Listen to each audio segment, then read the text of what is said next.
ये चीज आपसे जानना चाहूंगी कि हम हिंदू धर्म की बात कर रहे हैं, हिंदू धर्म में ये नंबर 9 जो है, 9 नंबर, इसका बड़ा इंपॉर्टेंस है।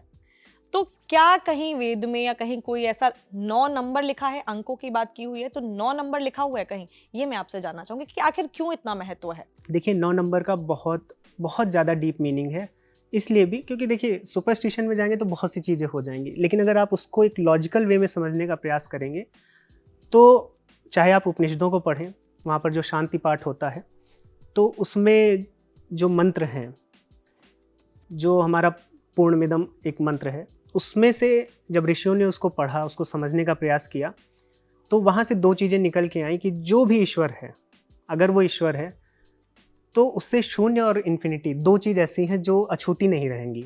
मतलब पूरी दुनिया इसी के बीच में है, शून्य और इन्फिनिटी के बीच में। लेकिन ईश्वर दोनों एंड पे को बांधे हुए है, यानी ईश्वर दोनों एंड पे है। तो शून्य में भी है, इन्फिनिटी में भी है। तो दोनों को बांधना, मतलब दोनों को बांधने का अर्थ ये हो गया कि ईश्वर दोनों है। तो शून्य पे तो बहुत विचार है, आर्यभट्ट जी से लेकर ब्रह्मगुप्त जी से लेकर बहुत हमारे जितने भी साइंटिस्ट हुए, वैज्ञानिक हुए, उन्होंने शून्य पर कार्य किया, बट हमें ऐसा अलग से इन्फिनिटी पे नहीं दिखा। तो इसलिए नहीं दिखा क्योंकि इन्फिनिटी हमारे यहाँ हमेशा 9 को माना गया। अभी आप वेदों में जाएंगे तो डेसिमल सिस्टम ही मिलता है, तो 9 पे ही संख्या खत्म कर दी गई, 0 से लेकर 9 तक। फिर उसके बाद फिर वो संख्या ही रिपीट हुई, डेसिमल सिस्टम बना। तो जब 0 से लेकर 9 तक सब समाप्त हुआ तो ये माना गया कि आरंभ शून्य पर है, अंत 9 पर है, अंत ही इन्फिनिटी है। तो 9 की महिमा वहाँ से बढ़ने लगी।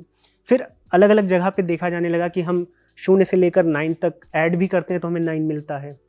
उसके अलावा कहीं भी आप 9 को रिप्लेस कर दीजिए 0 से, या 0 को रिप्लेस कर दीजिए 9 से, तो सिस्टम वैसा ही बना रहता है। मतलब एक ऐसी चीज़ है कि 0 से 0 को निकाल दो तब भी 0 बचा रहेगा, और इन्फिनिटी से इन्फिनिटी निकाल दो तब भी इन्फिनिटी बची रहेगी।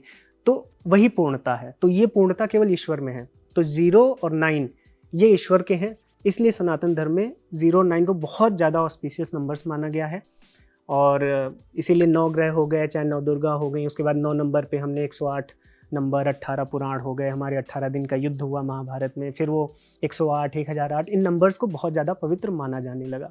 तो ये 9 की है। 9 और 0 आपको ऐसे स्क्रिप्चर्स आप बात कर रहे हैं, या फिर आर्कियोलॉजी में कुछ ऐसी चीज़ें, 0 भी मिला है और 9 भी मिले हैं। लेकिन अब क्या है कि जो पास्ट में है वो चीज़ें धीरे धीरे मिलती जा रही हैं, तो और भी चीज़ें मिल सकती हैं। लेकिन 0 और 9 का इसीलिए इंपॉर्टेंस है सनातन धर्म में, क्योंकि वो 2 एंड पे हैं और वो दोनों एंड ईश्वर जोड़ता है, क्योंकि कहीं ना कहीं तो वो खत्म होना ही है और वो ईश्वर वहीं पे माने गए हैं कि यानी आरंभ से अंत, आरंभ से अंत, A to Z अमेजॉन हो गया, वो A to Z वो ईश्वर।